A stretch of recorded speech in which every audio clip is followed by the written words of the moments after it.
So let's look at the statistics. 83% of the world's population lives under sky glow. Think about it. About 4 out of 5 people in the entire world cannot see the Milky Way. This may not sound terrible, but it's more impactful to our planet than you may think. However, it wasn't always like this. It all started back in the year 1879 with a guy that went by the name Thomas Edison. You may recognize his name as he was the person who invented the first electric light bulb. Over the next 10 years, this new form of artificial light became an extremely popular household item. Soon enough, it overflowed into our outside areas, streets, and cityscapes. By the early 20th century, this invention had completely replaced arc lamps, and every inch of every city and town on Earth was lit by an electric light bulb. You could say that this is a great achievement of human ingenuity. However, too much of a good thing comes at a cost. A new type of pollution was born.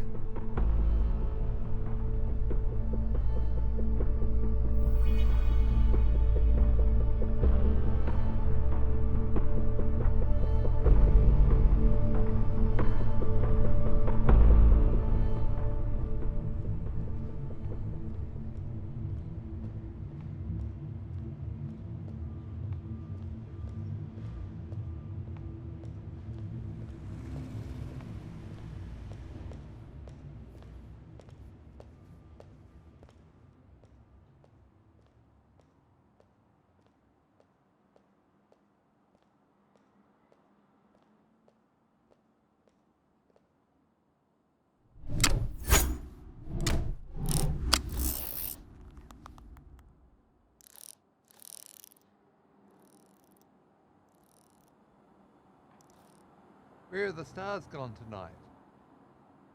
It never used to be like this.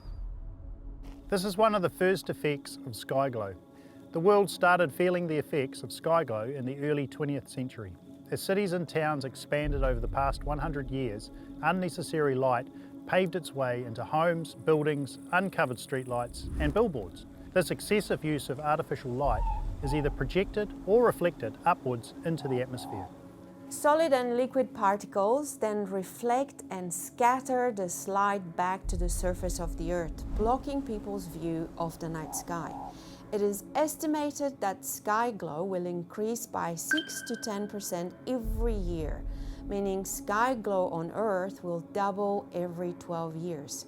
Sky glow isn't just a minor inconvenience for astronomers and sky watchers unable to see the stars. It has major impacts on human health and the survival of Earth's plants and wildlife.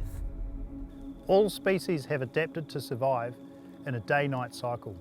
When we add artificial light into the night, it disrupts nature's circadian rhythms and makes nocturnal creatures visible to their predators. Many migratory species rely on the night sky to navigate them to food sources and safe habitats. For example, the fluttering shearwater is a nocturnal migratory bird which departs their nest at dusk to hunt for small fish and krill and returns to their nest at dawn to feed their chicks and rest in the day. Fluttering shearwater becomes disorientated by bright lights when they fledge from their mountain colonies and fly to sea from February to August. They also tend to crash under streetlights and other light sources when fleeing to the nest to gather food. To fight these issues and save endangered animals in Kaikoura, residents have been asked to turn off any non-essential lights, drive carefully to avoid birds that may have landed on the roads, and keep cats and dogs indoors at night. Studies showed that white light caused more disorientation for seabirds than amber or red lights. This is why Kaikoura's district council announced that they would be trialing a new LED lighting system. This would allow for much more flexibility with replacement bulbs, as well as color differences to stop these problems. They also stated that brightness could be adjusted to minimize disruption during peak times of fledging. But we aren't finished with the effects just yet. There are 3 other kinds of light pollution: glare, clutter, and light trespass. Glare is excessive brightness that can cause visual discomfort.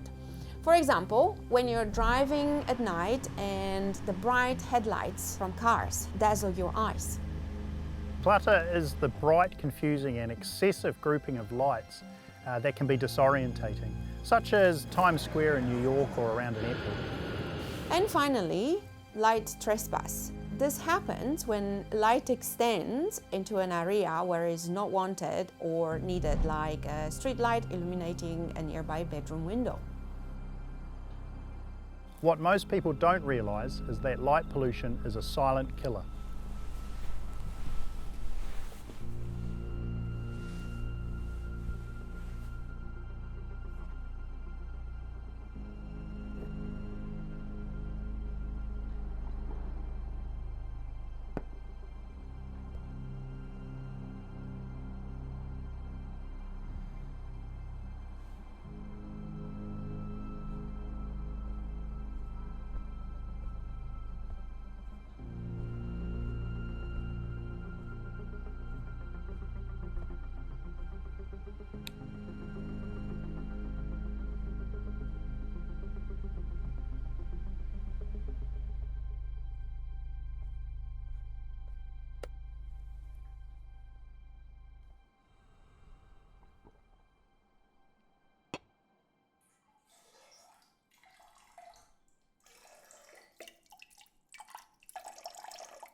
Hi Tom. The reason I've brought you in to see me today is to talk about your prostate biopsy result. The result here has shown that you do have prostate cancer, and I'm really sorry, but it is very advanced.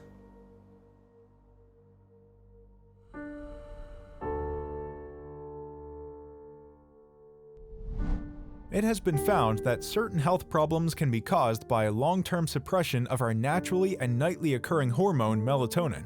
This hormone, made by the pineal gland under our brains, is only secreted when it's dark.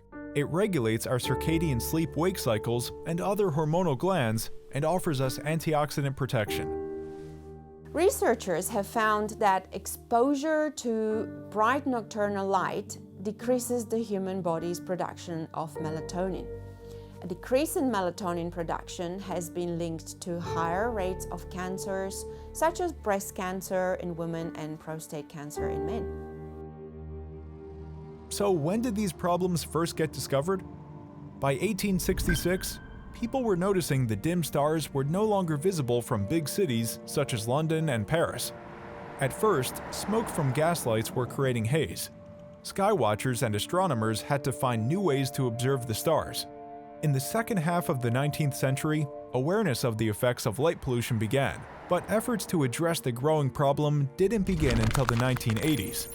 In 1988, the International Dark Sky Association, or IDA, was set up.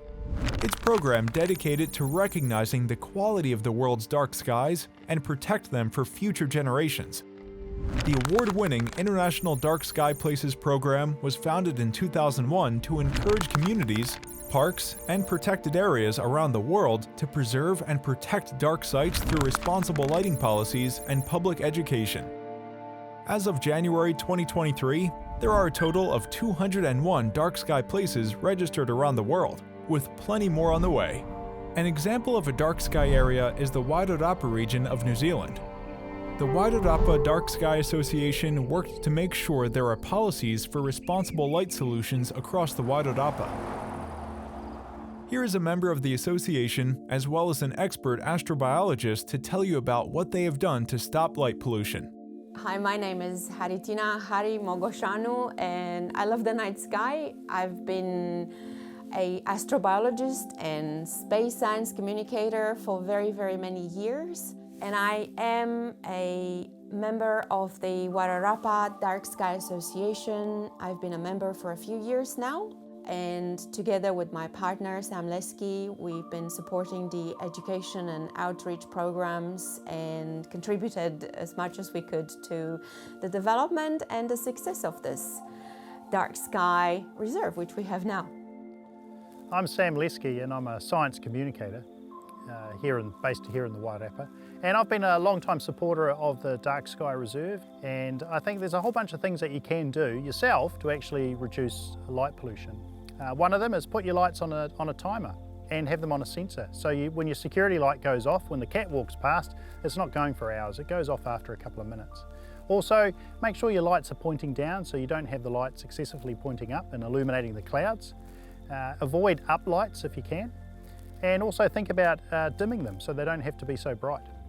There are very many things that everybody can do to prevent light pollution. Tiny little things like pull your curtains at night at home so that light doesn't go out into the street. Or you can make sure that you use light only when it is absolutely necessary. You can also reduce the brightness of your lights. You don't have to have them bright and shining across your neighbour's fence. And also think about the temperature of the light. Choose a nice warm light and an LED light and try to avoid the blue lights.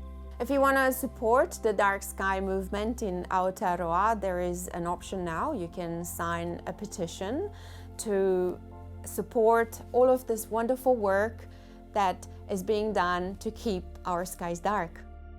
The breathtaking beauty of our night sky is derived from a spectacular arrangement of stars in our galaxy. It would be a grave offense to overlook them, as it would strip us of our sense of wonder and admiration for the night sky. Only by adjusting small parts of our lives, we can collectively stop this problem and we can all live under a night sky full of stars.